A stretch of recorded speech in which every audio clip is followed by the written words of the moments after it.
a distance, this piece looks pretty freaking spectacular, but upon closer inspection, you can see where I just completely jacked it up.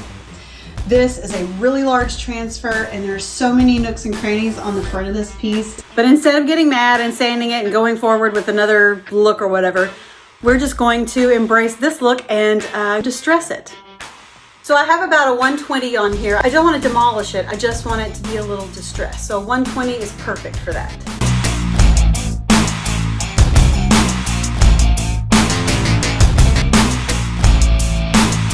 So today I'm taking the easy way out, and I'm going to be spraying my hardware with Krylon Max in metallic gold.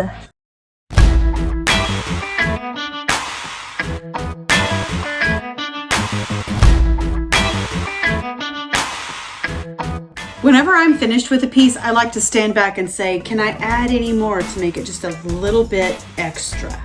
Most of the time I can say, yes, I'm going to add a little gilding wax to this piece. In this case, I'm going to add Dixie Belle's gold gilding wax. Now, when I spray painted the hardware, I used a metallic gold that was a spray paint. It doesn't necessarily match this, but to go ahead and bring it all into Kumbaya land where everyone is peaceful and singing together, I'm going to go ahead and touch the raised areas of the spray painted hardware with this gold gilding wax.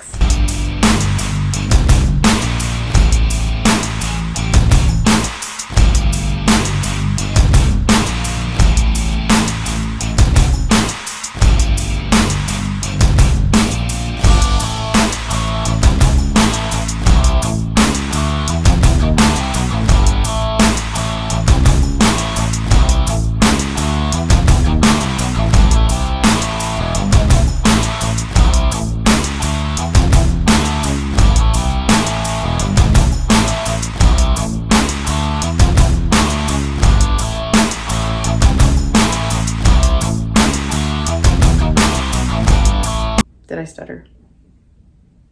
And bronze and not prawns, bronze. But just in case a Karen out probably shouldn't insult the Karens.